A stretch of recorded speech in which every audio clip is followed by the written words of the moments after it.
Bienvenidos, amables televidentes, a Congreso y Sociedad, programa institucional de la Secretaría General del Senado de la República.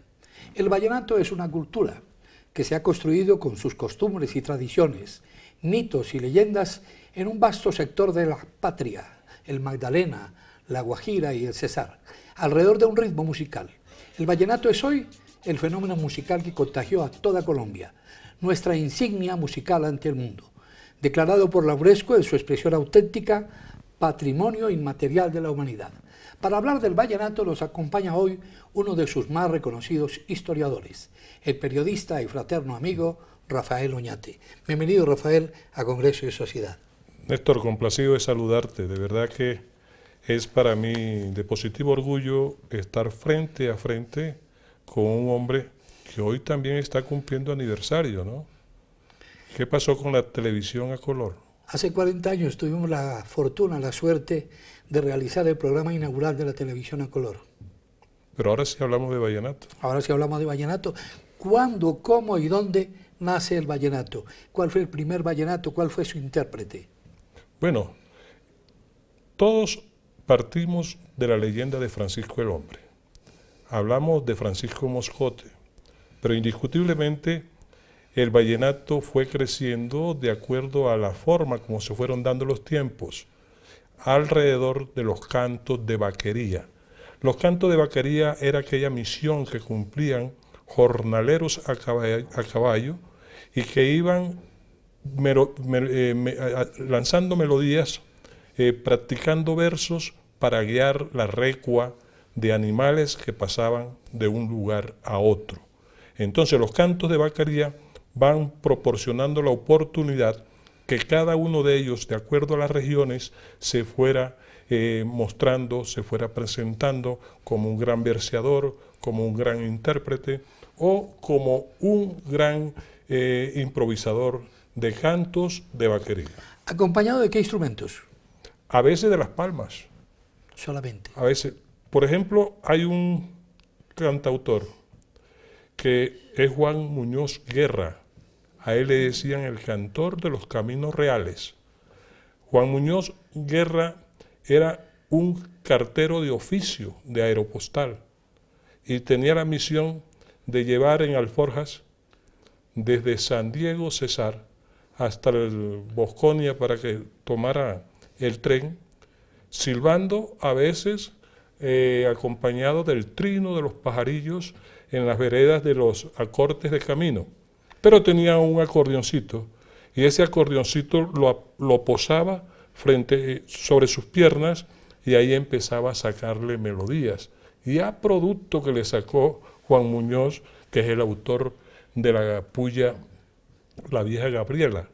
Entonces, compositores como esos fueron apareciendo, fueron naciendo, fueron creciendo, y eso fue el origen de los grandes cantautores de la música vallenata, que se denominó juglares. Los juglares vallenatos, que se desplazaban de pueblo en pueblo en festividades, trayendo historias de romances de la vida de sus pueblos. Tejiendo mensajes, buscando oportunidades de ganar recursos, pero no se te olvide, Néstor, que el vallenato fue un juglar trashumante, de acuerdo a las oportunidades y de acuerdo a las bonanzas.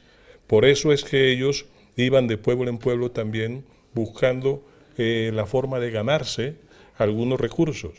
Hay bonanzas como la algodonera, que centró la popularidad y la intensidad de la música vallenata en la zona norte del departamento del Cesar.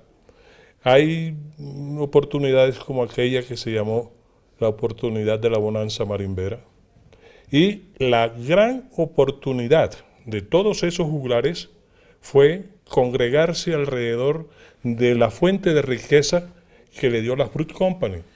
En 1928, cuando la bonanza de la zona bananera, que allá también fueron muchos acordeoneros y de mucho talento, a alternar con la música de guitarra que en ese momento imponía Guillermo de Jesús Buitrago. Guillermo de Jesús Buitrago, música que todavía se recuerda y que ante todo en las Navidades se escucha con mucha intensidad. Y Me ha dicho una persona inteligentemente, no hay diciembre sin la música de Guillermo Buitrago. Que a mí no me quieren porque que yo no tengo plata. Las mujeres se van con los ricos, siempre les resultan lata. Y este verso no es pa' mí, desde lejos lo conocí. Y este verso no es pa' mí, desde lejos lo conocí. Y este verso no es pa' mí, desde lejos lo conocí. Y este verso no es pa' mí, desde lejos lo conocí. Mujeres.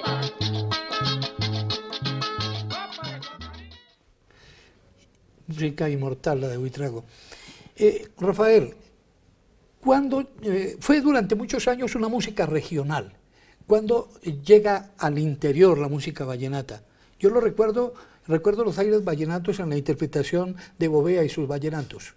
Y cuando llega al disco, ya el vallenato con la guacharaca, la caja y el acordeón. Con Bovea tenemos que retrotraernos otra vez a Buitrago. Buitrago tenía un grupo instrumental que se denominaba Guillermo Buitrago y sus muchachos. Los dos muchachos eran Ángel Fontanilla y Julio Bovea Fontalvo. Al morir Buitrago, que entre otras cosas falleció muy joven, falleció a los 29 años, nace el 1 de abril de 1920 y fallece el 19 de abril de 1949, a los 29 años. Entonces Bovea y Ángel Fontanilla integran un grupo al cual llaman a participar a Alberto Fernández Miñola, el máximo cantor de la música vallenata en todos los tiempos. En la interpretación de la guitarra. En el trío, con el trío. Él hacía guacharaca, cantaba, y Ángel Fontanilla y Julio Bovea hacían guitarra. Entonces, pero con un ítem. La música vallenata en guitarra tuvo sus inicios en esos tiempos, pero fue más popular en Argentina por aquello de la casa Odeón, de grabación de música, que en el mismo Colombia. La música de Rafael Escalona, en la interpretación de estos tres personajes que yo le estoy analizando, fue primero en Buenos Aires que en el mismo territorio colombiano. Damos un salto y llegamos al reconocimiento público ya de los juglares, de los grandes juglares vallenatos de la mitad del siglo pasado. ¿Cómo llega el vallenato al acetato y cuáles son esos juglares que usted recuerda? Juglares que llegaron por primera instancia al acetato. Lo hace y vuelve Buitrago a aparecer Abel Antonio Villa, por su gran amistad con Buitrago, fue de los que aprovechó para ir al acetato en el momento que fue Buitrago. Pero además de eso está Alejandro Durán, y está Luis Enrique Martínez, y está Luis Felipe Durán, hermano de Alejandro Durán. Cuando ya ellos empiezan a encontrar el esparcimiento y la necesidad de hacer celebraciones, porque ellos tenían una característica primordial: juglar que se respetara, salía de su casa en una fecha determinada, pero no sabía cuándo regresaba.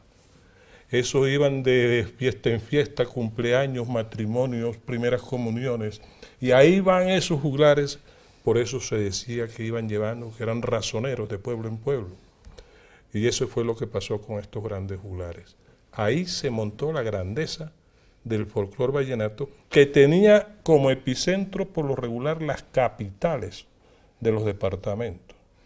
Tú conseguías un epicentro de juglares en Montería, lo conseguías en Santa Marta, porque la parte de la juglaría no fue primero en el Cesar. El Magdalena Grande se concentraba en Santa Marta, capital del Magdalena Grande.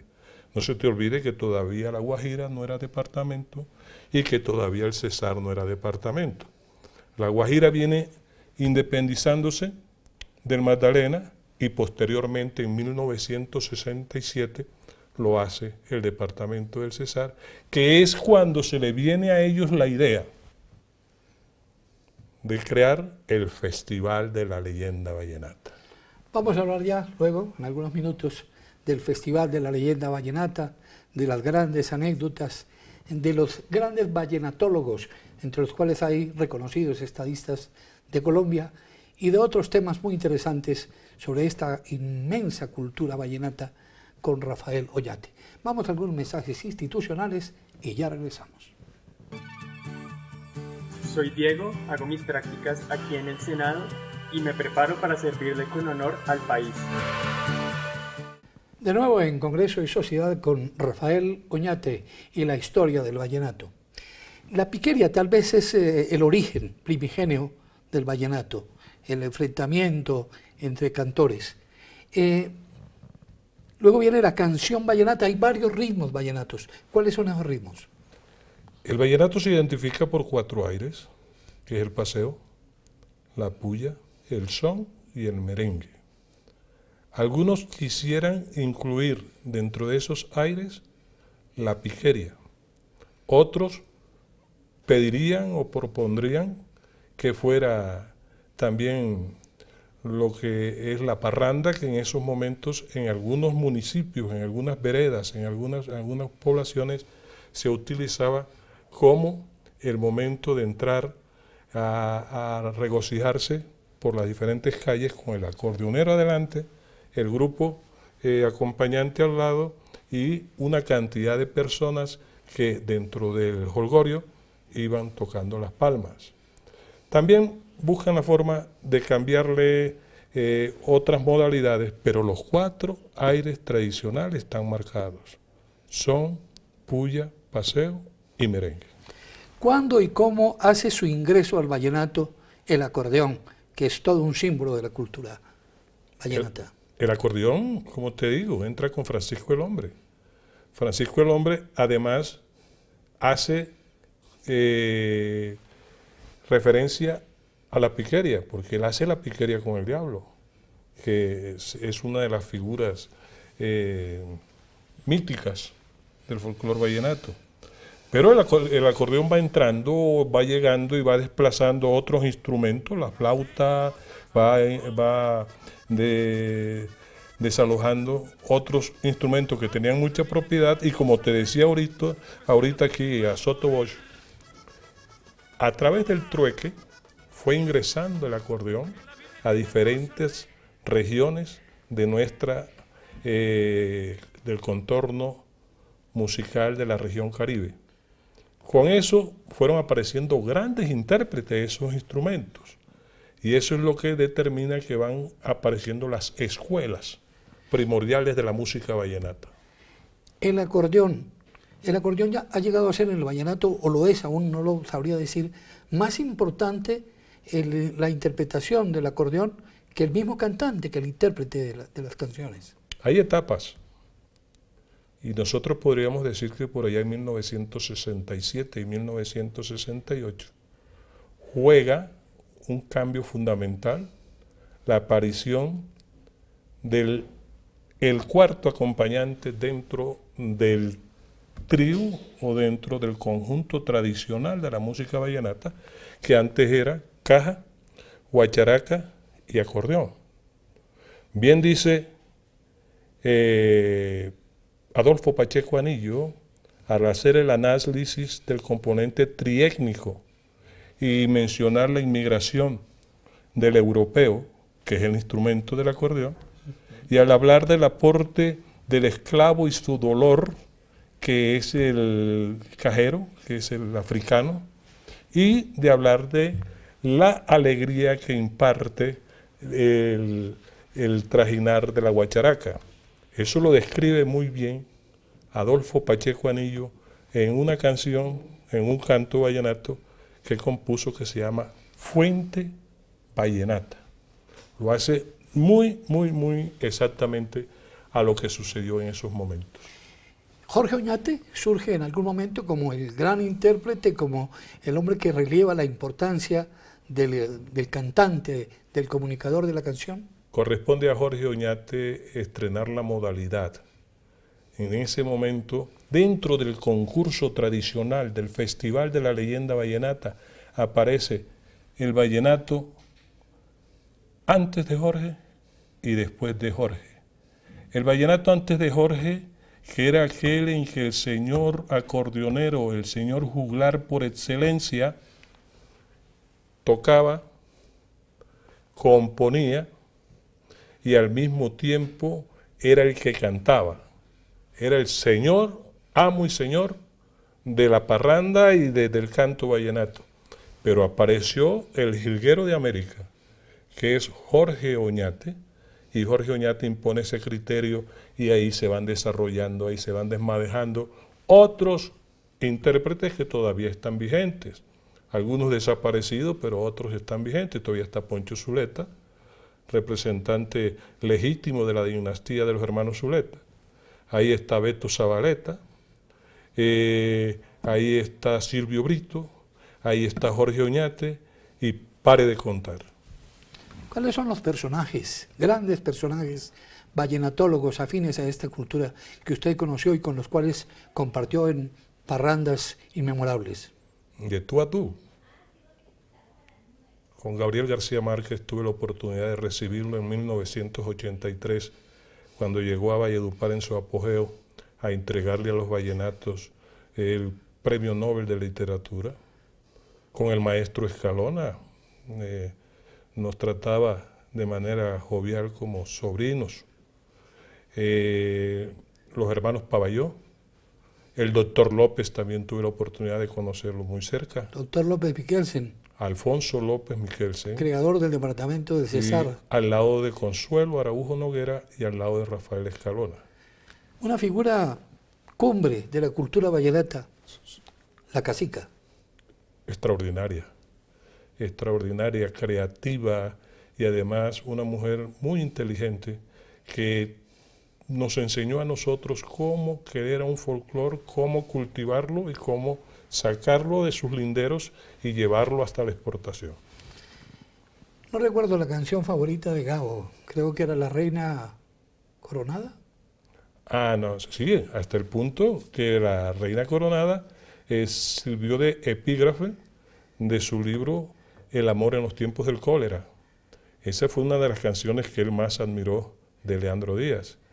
Pero el biógrafo Díaz Granados, que fue uno de los biógrafos más autorizados que tuvo Gabo, tuvo a quien contarle que Gabo apreciaba tanto esta canción que inclusive la interpretaba bajo las regaderas del baño, y fue La Custodia de Vadillo. La Custodia. Por el contenido, por el sentido que él podía darle a esa canción. ¿El intérprete favorito es Diomedes Díaz, la más grande figura del vallenato?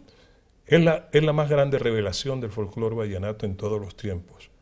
Porque si él bien aprendió de Jorge, aprendió de Poncho, aprendió de todos, él de cada uno de ellos cogió un ramito.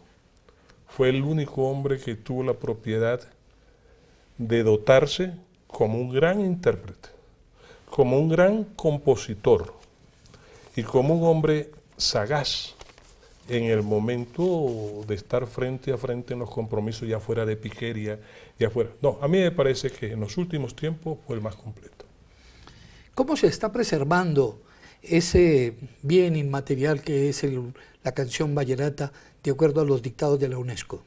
Estamos buscando la forma, estamos haciendo el llamado, estamos comenzando por delimitar que no todo lo que se toca con acordeón es música vallenata. Tenemos que buscar la forma de que los parámetros tradicionales y que las enseñanzas de aquellos grandes juglares deben permanecer. No deben estancarse, porque cada quien dentro de su inspiración puede hacerle cambios. Yo conozco intérpretes y compositores que sin deslegitimar la música vallenata hacen aires tradicionales y se les oye bien. Jorge Celedón. Excelente. Hace sus interpretaciones inmaculadas. Y así hay muchos, pero hay otros que dan tristeza. ¿Cómo logra convertirse el vallenato en un fenómeno musical que absorbió todo el país? A mí me parece que fue una manera inteligente de proyectar la imagen de ese departamento a través del ideario que marcaron Alfonso López Miquelsen, Rafael Escalona y Consuelo Araujo Noguera. La creación del departamento del Cesar es la que despierta, es la que le hace el llamado general al país para que entre a ese terruño nuestro, que es el Festival Vallenato. Y usted observará que todavía el clamor por ir a un festival es desbordante. A mí me parece que allí fue donde tomó mayor fuerza el sentido de la vallenatía, con la creación del departamento del Cesar y con la creación del Festival de la Leyenda Vallenata. ¿Qué significado tiene para usted, Rafael, la música, las composiciones de Rafael Escalona y en general para la cultura vallenata? Narrativa, costumbrismo y al mismo tiempo el sentimiento poético del medioevo español. Rafael hizo cosas tan importantes a través de sus cantos que fueron y siguen siendo motivo de elogio. En este momento acaba de salir un especial de Navidad recordando la obra de Rafael Escalona. El hecho de que Rafael Escalona en 1957 hubiera volteado toda la programación oficial de la HJCK y que hubiera llevado a Gloria Valencia de Castaño a cambiar la programación porque había que hacerle una entrevista a un joven juglar que llegaba de la provincia de Padilla. Y ella quería que le contara sobre él y sobre la vida de Leandro Díaz. Eso tiene significados, eso tiene formación, eso tiene estructura. Y a nosotros nos convence de que Rafael Escalona indiscutiblemente fue el juglar de juglares, fue el hombre que supo rimar y componer al mismo tiempo.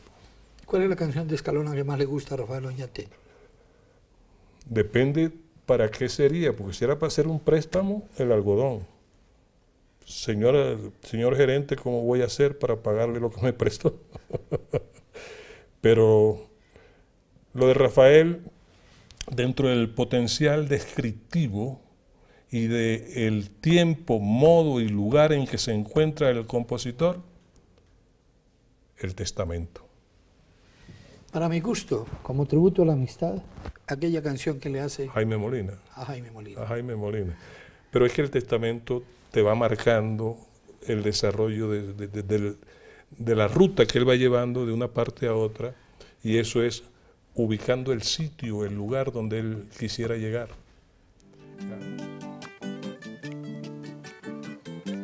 Oye, morenita, te vas a quedar muy sola porque anoche digo el radio que abrieron el liceo.